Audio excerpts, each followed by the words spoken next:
Welcome, everyone, to Ohio Unsolved.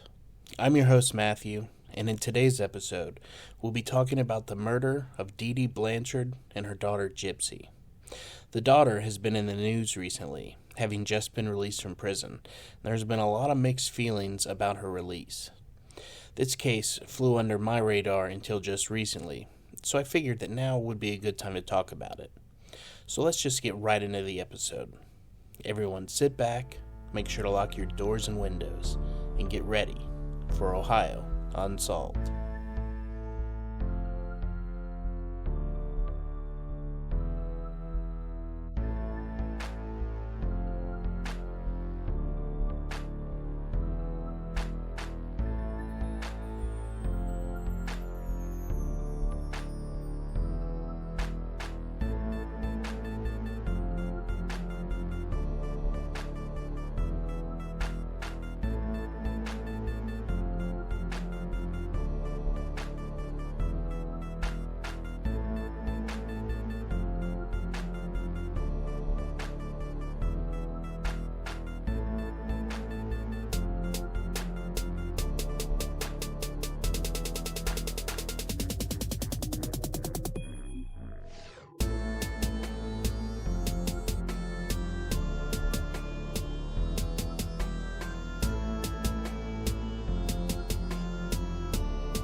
On June 14, 2015, sheriff's deputies in Greene County, Missouri, found the body of Claudine Dee Dee Blanchard face down in the bedroom of her house just outside of Springfield, lying on the bed in a pool of blood from stab wounds inflicted several days earlier. There was no sign of her daughter, Gypsy Rose, who, according to Blanchard, had chronic conditions including leukemia, asthma, and muscular dystrophy, and who had the, quote, mental capacity of a 7-year-old due to brain damage as a result of premature birth.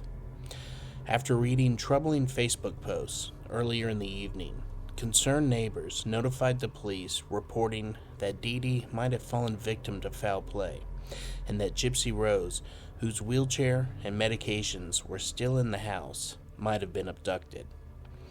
The next day, the police found Gypsy Rose in Wisconsin, where she had traveled with her boyfriend, Nicholas Goodjohn, whom she had met online. When the investigators announced that she was actually an adult and did not have any of the physical and mental health issues that her mother claimed she had, public outrage over the possible abduction of a disabled girl gave way to shock and some sympathy for Gypsy. Further investigation found that some of the doctors who had examined Gypsy Rose had found no evidence of the claimed disorders. One physician suspected that Dee Dee had facetious disorder imposed on another, a mental disorder in which a parent or other caretaker exaggerates, fabricates, or induces illness in a person under their care to obtain sympathy or attention. Dee Dee had changed her name after her family, who suspected she had poisoned her stepmother, confronted her about how she treated Gypsy Rose. Nonetheless, many people accepted her situation as true, and the two benefited from the efforts of charities such as Children's Mercy Hospital, Habitat for Humanity, the Ronald McDonald House, and the Make-A-Wish Foundation.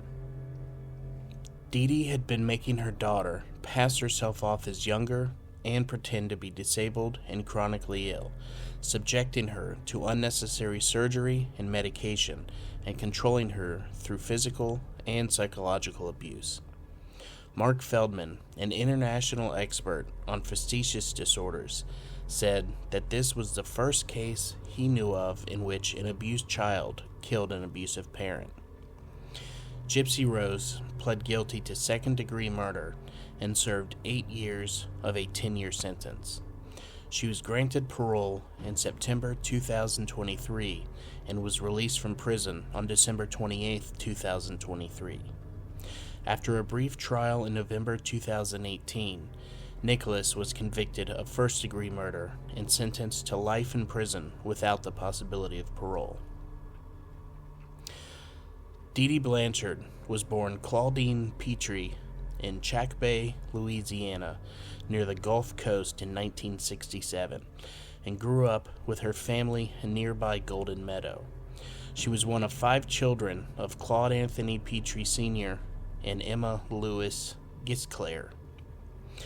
Relatives recalled that she had a habit of stealing from her family, which they speculated was a form of retaliation for when things didn't go her way. At some point early in her adult life, she worked as a nurse's aide. The family expressed suspicion that in 1997 she might have killed her own mother by denying her food. When she was 24, she became pregnant by Rod Blanchard, then 17. They named their daughter Gypsy Rose because Dee Dee liked the name Gypsy and Rod was a fan of Guns N' Roses. Shortly before Gypsy Rose's birth in July of '91, the couple separated when Rod realized that he got married for the wrong reasons. He resisted Dee Dee's efforts to get him to return, and she took her newborn daughter to live with her family. According to Rod, who remained involved with his daughter at this point, by the time Gypsy was 3 months old, her mother was convinced that the infant had sleep apnea and began taking her to the hospital, where repeated overnight stays with a sleep monitor and other tests found no sign of the condition. Dee Dee subsequently became convinced that Gypsy had a wide range of health issues, which she attributed to an unspecified chromosomal disorder. At some point, her mother claimed that Gypsy had muscular dystrophy and made her use a walker. Gypsy said that when she was 7 or 8, she was riding on her grandfather's motorcycle when they were involved in a minor accident where she obtained an abrasion on her knee. Her mother said that doctors had given her a wheelchair that she would need to use. Gypsy often went with her parents to Special Olympics events. In 2001, when Dee Dee claimed Gypsy was 8, she was actually 10. She was named the honorary queen of the Crew of Mid-City, a child-oriented parade held during Mardi Gras in New Orleans. Gypsy seems to have stopped going to school after 2nd grade, possibly even as early as kindergarten. Her mother homeschooled her after that, supposedly because her illnesses were so severe. This was later believed to have been an attempt to isolate Gypsy to further her abuse. Gypsy managed to learn and read on her own through the Harry Potter books. Gypsy's father had remarried, and Dee Dee moved in with her father and stepmother.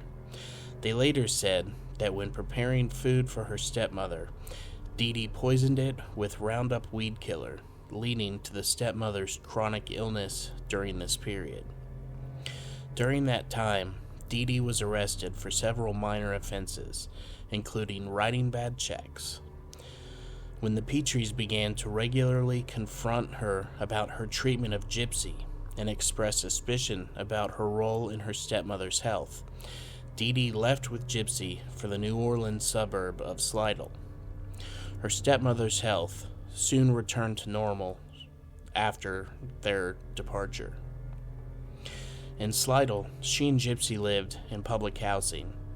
They paid their bills with Rod's child support payments and public assistance that Dee Dee had been granted due to her daughter's supposed medical conditions.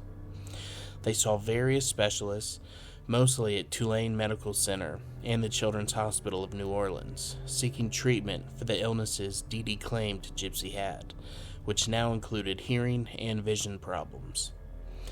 While a muscle biopsy found no sign of the muscular dystrophy Dee Dee insisted that Gypsy had, she was successful in securing treatment for Gypsy's other purported issues.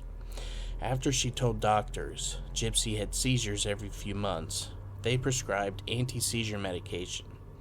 Several surgeries were performed on her during this time, and Dee Dee regularly took Gypsy to the emergency room for any minor ailment.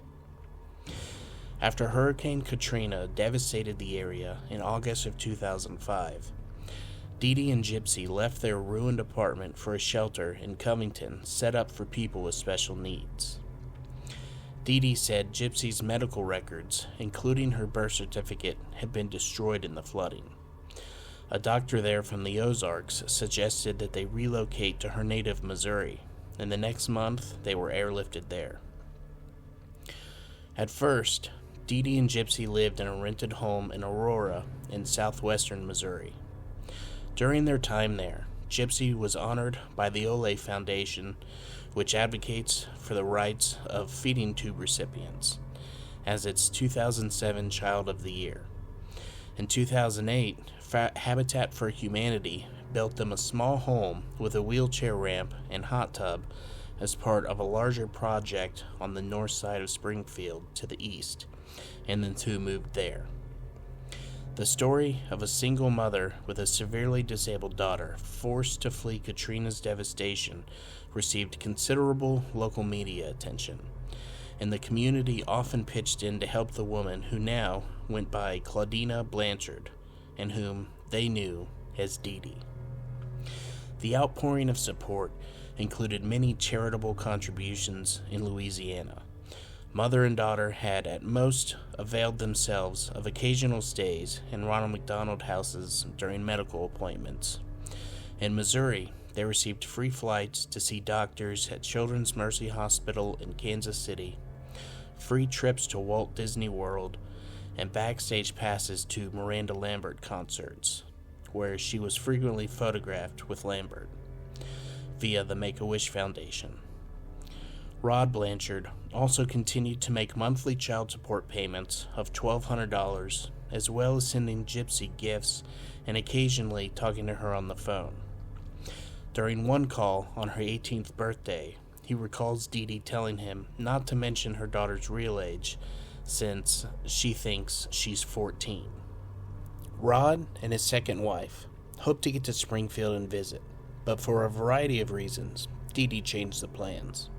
She told her neighbors in Springfield that Gypsy Rose's father was an abusive drug addict and alcoholic who had never come to terms with his daughter's health issues and never sent them any money.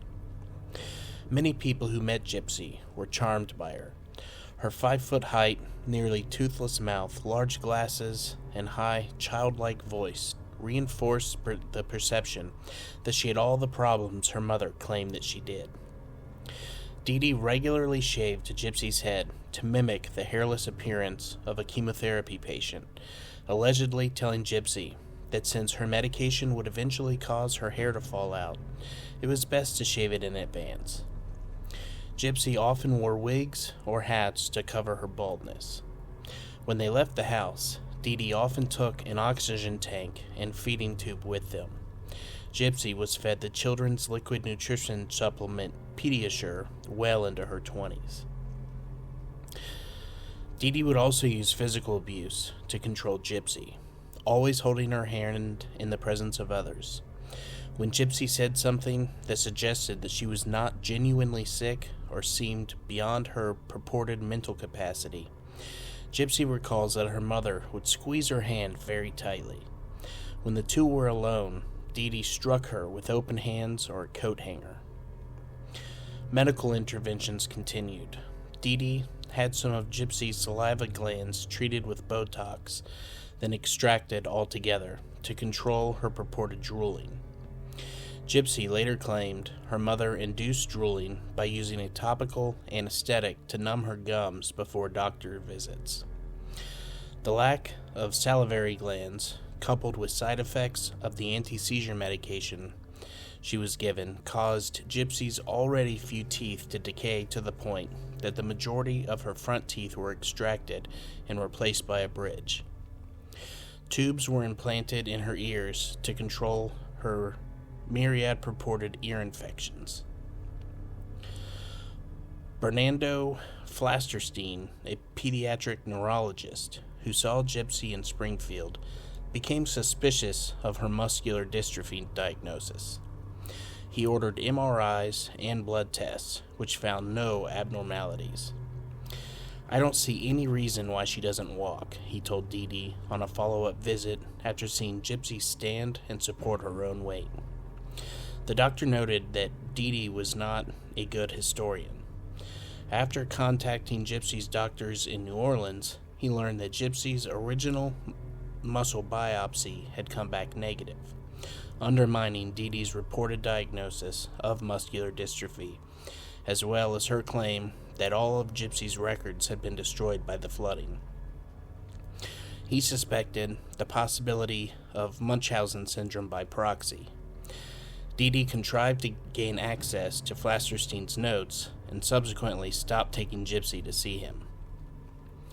Flasterstein did not follow up by reporting DeeDee to social services. He said other doctors had told him to treat the pair with golden gloves and doubted the authorities would believe him anyway. In 2009, an anonymous caller told the police about DeeDee's use of different names and birth dates for herself and her daughter, and suggested Gypsy was in better health than claimed. Officers who performed the resulting wellness check accepted DeeDee's explanation that she used the misinformation to make it harder for her abusive ex-husband to find her and Gypsy, without talking to Rod, and reported that Gypsy seemed genuinely mentally disabled, and the file was closed. DeeDee seems to have at least once forged a copy of Gypsy's birth certificate, changing her birth date to 1995 to bolster claims that she was still a teenager.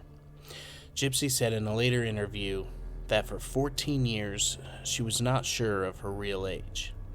She sometimes also claimed that the original had been destroyed during the post-Katrina flooding. DeeDee did keep another copy with Gypsy's real birth date. Gypsy recalls seeing it during one of their hospital visits and becoming confused. DeeDee told her that it was a misprint. Since 2001, Gypsy had attended science fiction and fantasy conventions, sometimes in costume, since she could blend into their diverse and inclusive communities in her wheelchair. At a 2011 event, she made what may have been an escape attempt that ended when her mother found her in a hotel room with a man she had met online. Again, DeeDee produced the paperwork giving Gypsy's false, younger birth date and threatened to inform the police. Gypsy recalls that afterward, DeeDee smashed her computer with a hammer and threatened to do the same to her fingers if she ever tried to escape again. She also kept Gypsy leashed and handcuffed to her bed for 2 weeks. DeeDee later told Gypsy that she had filed paperwork with the police claiming that Gypsy was mentally incompetent, leading Gypsy to believe that if she attempted to go to the police for help, they would not believe her. Sometime around 2012, Gypsy, who continued to use the internet after her mother had gone to bed to avoid her tightened supervision, made contact online with Nicholas Goodjohn, a man around her age from Big Bend, Wisconsin, whom she said she had met on a Christian singles website. Nicholas has a criminal record for indecent exposure and a history of mental illness, sometimes reported as dissociative identity disorder. He also has autism spectrum disorder. In 2014, Gypsy confided to 23-year-old neighbor Aaliyah Woodmansey, I butchered that name, I apologize, who, unaware that Gypsy was closer to her own age, considered herself to be a, quote, big sister, that she and Nicholas had discussed eloping and had even chosen names for potential children. Gypsy, who had 5 separate Facebook accounts, and Nicholas flirted online, their exchanges sometimes using BDSM elements, which Gypsy had since claimed was more what he was interested in. The neighbor tried to talk her out of it, still thinking that Gypsy was too young and possibly being taken advantage of by a sexual predator. She considered Gypsy's plans just fantasies and dreams, and nothing like this would ever really take place. Despite DeeDee's efforts to prevent her from using the internet, which went as far as destroying her daughter's phone and laptop, Gypsy maintained contact with her neighbor who saved printouts of her posts until 2014. The next year, Gypsy arranged and also paid for Nicholas to meet her mother in Springfield. Her plan was for him to just casually bump into her while she and DeeDee were at a movie theater, both of them in costume, and apparently strike up a relationship that way, and then later for her to introduce him to her mother. As soon as they did meet in person for the first time, Nicholas says Gypsy led him to the bathroom where the two had sex. The two continued their internet interactions and began developing their plan to kill DeeDee. Nicholas returned to Springfield in June of 2015, arriving while Gypsy and her mother were away at doctor's appointments. After they had returned home and DeeDee had gone to sleep, he went to the Blanchard house. Gypsy let him in and allegedly gave him duct tape, gloves, and a knife with the understanding that he would use it to murder DeeDee. Gypsy hid in the bathroom and covered her ears so that she would not have to hear her mother screaming. Nicholas then stabbed DeeDee 17 times in her back while she was asleep. Afterward, the two had sex in Gypsy's room and took $4,000 in cash that DeeDee had been keeping in the house, mostly from Rod's child support checks. They fled to a motel outside Springfield where they stayed for a few days while planning their next move. During that time, they were seen on security cameras at several stores. Gypsy said at that point she believed the two had gotten away with their crime. They mailed the murder weapon back to Nicholas's home in Wisconsin to avoid being caught with it, then took a bus there. Several witnesses who saw the pair on their way to the Greyhound station noted that Gypsy wore a blonde wig and walked unassisted. After seeing concerning Facebook statuses posted from DeeDee's account, the Blanchard's friends suspected that something was wrong. When phone calls went unanswered, several friends and neighbors went to the house. While the friends and neighbors knew that the two often left on medical trips unannounced, they saw DeeDee's modified car still in the driveway, making an unannounced trip unlikely. Protective film on the windows made it hard to see inside in the low light. No one answered the door, so they gathered friends and called 911. When the police arrived, they had to wait for a search warrant to be issued before they could enter, but they allowed one of the neighbors present to climb through a window, where he saw that inside of the house was largely undisturbed and that Gypsy's wheelchairs were all still present. When the warrant was issued, police entered the house and found DeeDee's body. A GoFundMe account was set up to pay for her funeral expenses and possibly Gypsy's. All who knew the Blanchards feared the worst. Even if Gypsy had not been harmed, they believed that she would be helpless without her wheelchair, medications, and support equipment like the oxygen tanks and feeding tube. Her neighbor, who was among those gathered on the Blanchard's lawn, told police what she knew about Gypsy and her secret boyfriend. She showed them the printouts that she had saved, which included his name. Based on that information, police asked Facebook to trace the IP address from which the post to DeeDee's account had been made.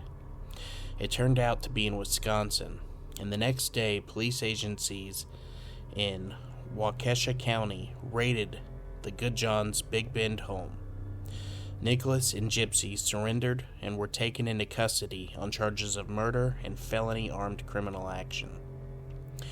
The news that Gypsy was safe was greeted with relief in Springfield, where she and Nicholas were soon extradited and held on a $1 million bond.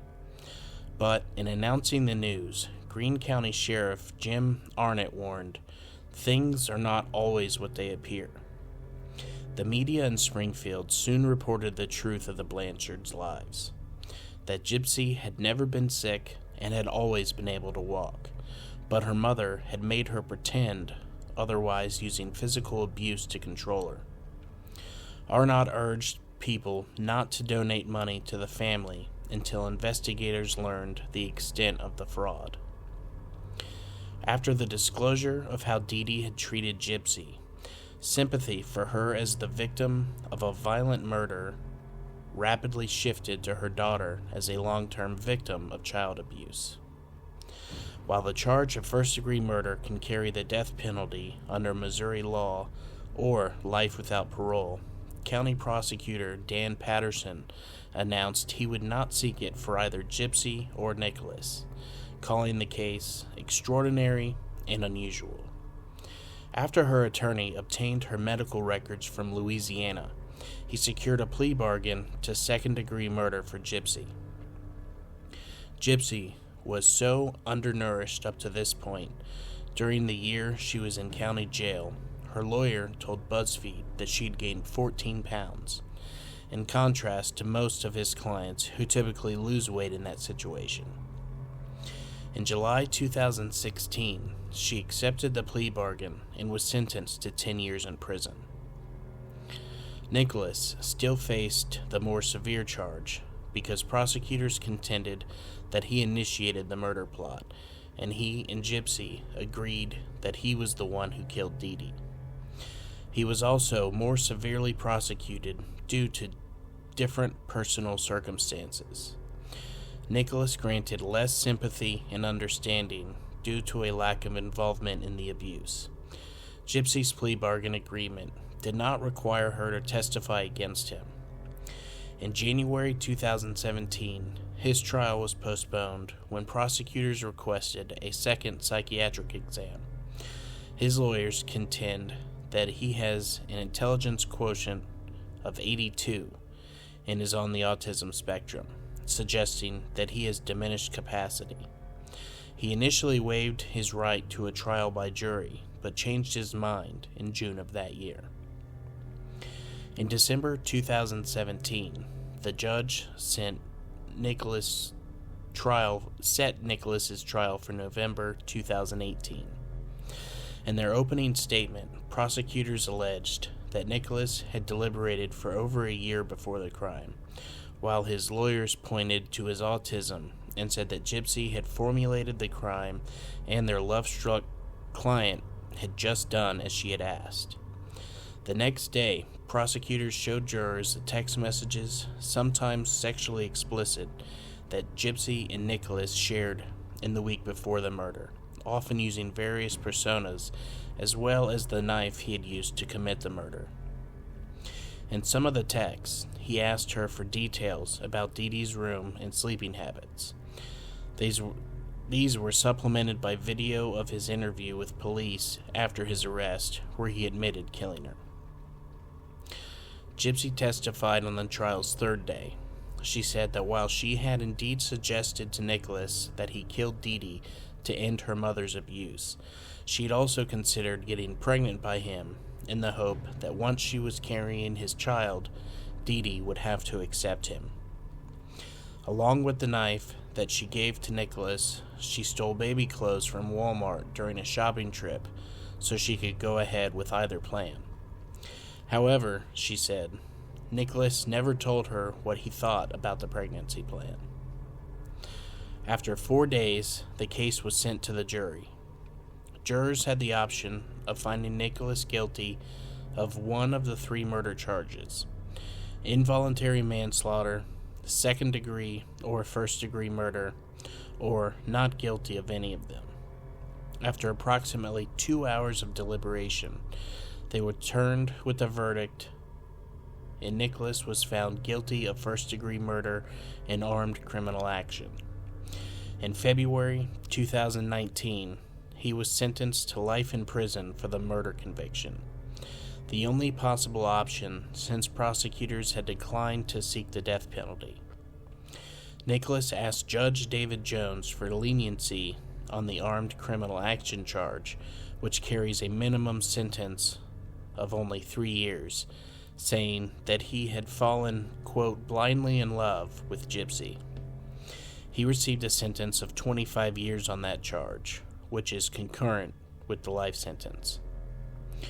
Jones also denied a motion by Nicholas's lawyer for a new trial.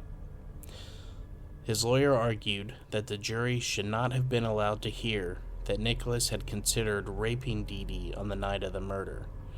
and also argued that the state's psychologist should not have been allowed to testify, while Nicholas's psychologist should have, to establish that he had diminished capacity. In denying the motion, Jones conceded that an appeals court could find the latter point significant and consider it a reversible error. The Blanchards' neighbors were shocked to learn that Gypsy's illnesses were fabricated. Aaliyah Woodmansee, whose information about Gypsy's relationship with Nicholas led police to the couple the day after DeeDee's body was discovered, said she cried out of disbelief upon hearing that Gypsy had ever been sick or disabled. Her mother recalled how everyone had accepted DeeDee's claims without asking for any proof, and wondered if the mother and daughter had been secretly laughing at their neighbor's naivety. Kim Blanchard, no relation, who had called the deputy sheriffs to the house the night before, said, "What have I been believing? How could I have been so stupid?" Over 60 people attended a candlelight vigil for DeeDee in downtown Springfield the night after the body was discovered. In a news conference, Arnott said of the case, "Springfield is a giving community. We surround people with love and finances that we believe that needs it. However, a lot of times we are deceived, and I think this is now so true in this case at hand." Only one of the charities that had helped the Blanchards spoke after the revelations. A spokesman for Habitat for Humanity, whose volunteers had built the Blanchards' house, along with others on their street, said, "We are just really deeply saddened by the whole situation." DeeDee's family in Louisiana, who had confronted her about her treatment of Gypsy years before, did not mourn her. Her father, stepmother, and the nephew who first shared details of Gypsy's actual health when she first started using a wheelchair, all later said that DeeDee deserved her fate and that Gypsy had been punished as much as she needed to be. None of them would pay for her funeral, and her father and stepmother flushed her ashes down the toilet. Rod Blanchard, Gypsy's father, is more forgiving. "I think DeeDee's problem was that she stated a web of lies, and there was no escaping after," he told BuzzFeed. "It was like a tornado got started." He was happy the first time he saw a video of Gypsy walking under her own power. Gypsy served her sentence in Missouri's Chillicothe Correctional Center and did not talk to the media until after she had made her plea. When she did, she told BuzzFeed reporter Michelle Dean that she had been able to research Munchausen syndrome by proxy, now known as facetious disorder imposed on another, on prison computers, and her mother had every symptom. "I think she would have been the perfect mom for someone that was actually sick," she said. She had believed DeeDee's claim that she had cancer, even though she knew she could walk and eat solid food, leading her to assert to the regular head shavings. But she always hoped that the doctors would see through the ruse, and she was frustrated that none besides Flasterstein did.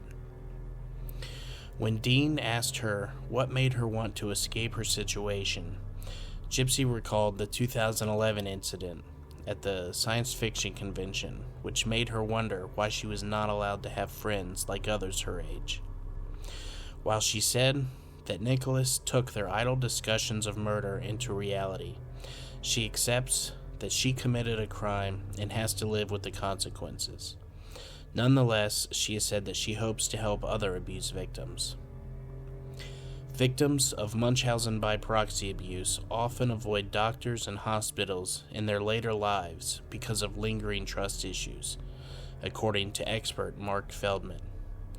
According to her family, Dean and Aaron Lee Carr, a documentarian, Gypsy also exhibits, at times, the same sociopathic manipulative behaviors as her mother, who was, much of her life, her only role model.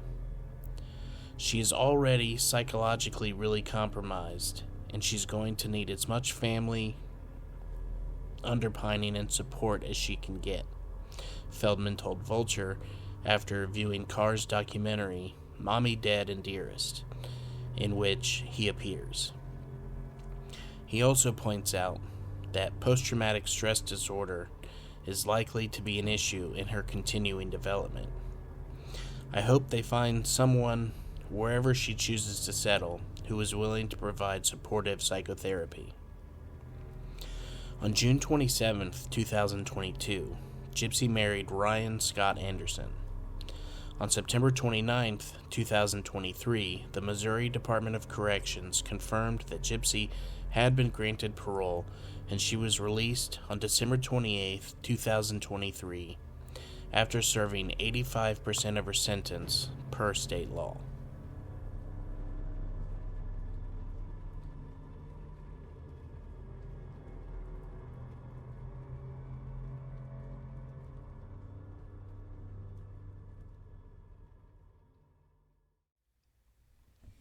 Talk about a wild story. Murder is obviously never the answer, but I can definitely see wanting to go the route that she did. Her and her boyfriend at the time probably saw that as her only means of escape, which I'm sure they could have come up with something better, but it's done and over with now. And like I said at the beginning, people have some mixed feelings about her being released from jail. Some people are really happy that she's out. Some people feel that she should serve longer sentence in jail. And I'm kind of torn. She suffered so much at the hands of her mother because of this. I don't even know if I fully believe that that's a real disorder. It was probably the mother saw all of the money and the free gifts and the trips coming in, and she just wanted to keep that train going.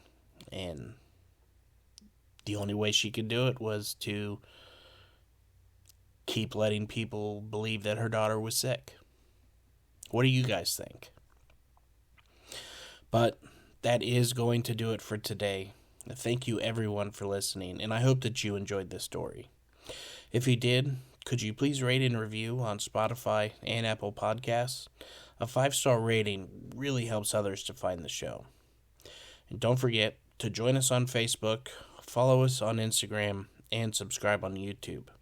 I finally crossed over the 400 subscribers on YouTube. I was stuck at about 398, 399 for the longest time. I finally hit over that hump, but we're not quite to the YouTube exclusive bonus episode yet. Once I get to 500 subscribers, there will be a YouTube exclusive episode. But once again, thank you everyone for listening. And make sure to keep those doors and windows locked. And stay ready for Ohio Unsolved.